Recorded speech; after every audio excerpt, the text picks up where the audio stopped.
반갑습니다. 트러블 드림 컨설턴트 대표 토정 박지원입니다. 이번 시간에는 꿈 해석 기법 중에서 귀인, 귀신, 의식 이런 내용을 가지고 여러분들에게 설명해 드리겠습니다. 자, 도면을 봐주십시오. 제5장 관리, 귀인, 귀신, 의식에 관한 꿈을 어떻게 해석하느냐.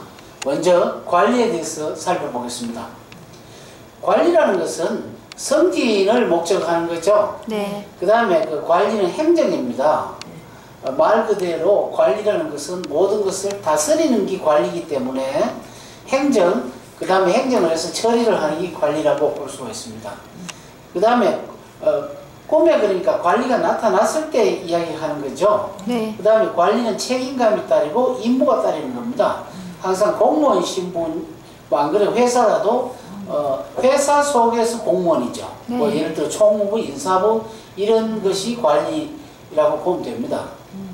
그 다음에 그 관리는 항상 직책이 있고 직책은 바로 계급과 연결이 된다 이렇게 볼 수가 있죠.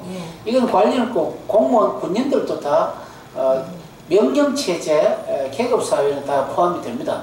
그 다음 관리는 직책이 있으면서 권리가 있습니다. 권리라는 것은 바로 벼슬을 이야기하는 거죠. 그 다음에 관리는 당파를 이루는 겁니다. 왜냐하면 야당, 여당 했을 때 그 관리, 그러니까 거기서 뭐 총무부장이라든지 이런 경우가 있죠. 네. 인사부장. 이렇게 해서 항상 당파라는 것은 자기의 어떤 파벌을 이루어서 결국 이익 쪽으로 가는 겁니다. 그 다음에 관리는 서명과 직인, 한마디로 자기의 책임이 있기 때문에 여기에서는 항상 사인을 한다든지 도장을 찍는다든지 해서 자기가 관리하는 직인, 그러니까 옛날에 임금 같으면 옥쇠를 찍어야 임금의 어떤 명령체제가 되기 때문에 그 옥쇠 때문에 사람 죽이고 살리는 일도 굉장히 많습니다. 또 관리는 명패고 인정입니다.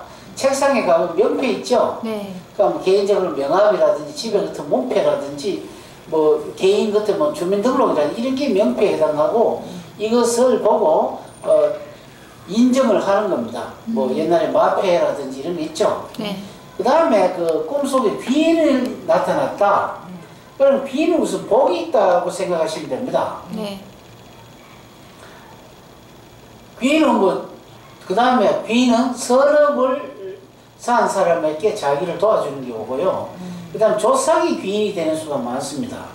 조상이 자기를 해코지 하는 경우는 거의 없는데 만약 해코지 했다면 무덤이 잘못됐다든지 이런 경우가 있지. 그 이외에는 거의 귀인에 들어갑니다. 그 다음 귀인은 부모도 귀인이죠. 네. 돌아가신 부모라든지 물론 살아있는 부모도 마찬가지겠지만 귀인에 들어갑니다. 귀인은 또 인연이 되는 것입니다.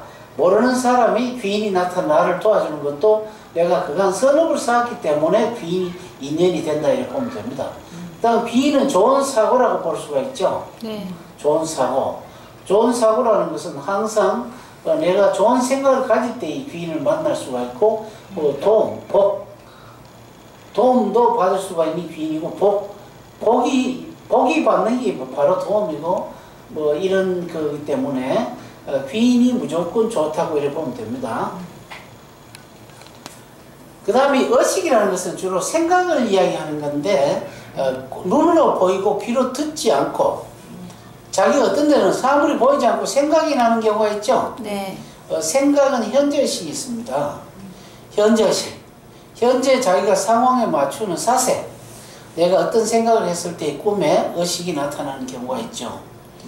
생각이 뭐가 소리가 들리는 듯하고 뭐 이런 게 있어요. 또 생각이. 그 다음에 감정. 기분이 좋다 나쁘다. 그 다음에 명상. 명상이라는 것은 사물을 아주 눈을 감고 자기 마음속을 마음으로 가지고 사물을 관찰하는 게 있죠.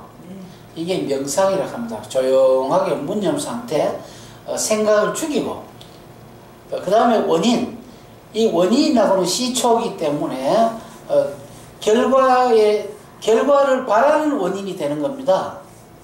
그래서 이건 의식은 항상 자기 마음에서부터 출발하기 때문에 이런 마음속에 내가 어떻게 꿈속에서 마음을 어떻게 먹었느냐 하는 것은 내 마음속에 무엇이 도사리고 있구나 이렇게 생각하면 되죠. 그 다음에 무의식. 무의식이라는 것은 내가 느끼지 못하지만 사실은 잠재식이죠. 네. 그래서 이거는 잠자리에서 나오기 때문에 꿈속에 꿈을 또 꾸는 경우가 있죠. 네. 그런 경우에는 거의 무의식이다. 또 에너지원이다. 그래서 꿈속의 꿈은 엄마, 외할머니 같이 아주 심층으로 미래 이렇게 내 마음이 잠재식 되는 게 나타날 기다 하고 이렇게 보는 겁니다. 그 다음에 흔히 귀신은 꿈속에 나타나면 아주 기분이 나쁘고 불안하죠. 네. 그래서 귀신은 대강공 불안정한 것을 나타날 때 귀신이 나옵니다.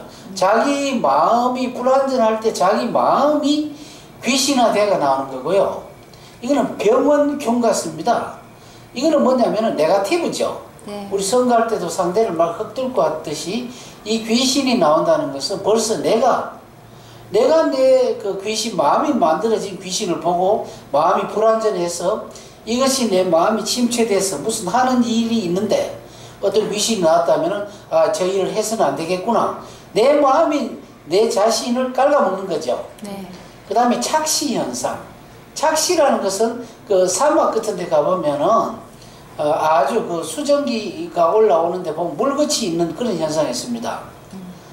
그 다음에 뭐 여러 가지 눈에 헛보이는 걸 착시라 그러는 거죠. 네. 착각한다 이야. 착각하는 눈의 현상이다 이렇게 보는 거죠.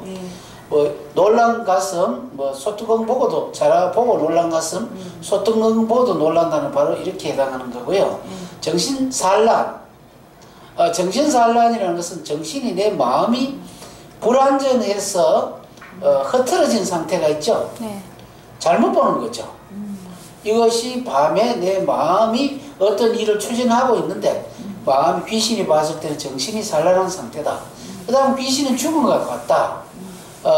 어떤 누가 있는데 흰 옷을 입고 나타났다. 그 사람 얼굴이다. 그러면은 거의 병으로라든지 사고로 죽을 가능성이 높습니다. 네. 그 다음에 기도라는 것은 귀신이 나면 분명히 기도를 해줘야만이 마음의 상태가 안정되겠죠. 네. 그 다음에 수맥. 이 수맥이라는 것은 그 물이 섞기가 차는 거죠. 네. 섞기가 차는데 귀신이 많은 겁니다. 이 수맥이 섞기가 차면 벌레가 많고 병원길이 덕실거리죠. 네. 곰팡이가 쌌고 바로 우리에게 해를 끼치는 그런 어떤 집단 덩어리가 수맥이라고 보면 되고요. 그 다음에 공포. 공포라는 것은 항상 무서움이죠. 네. 밤이 무섭지 않습니까? 네.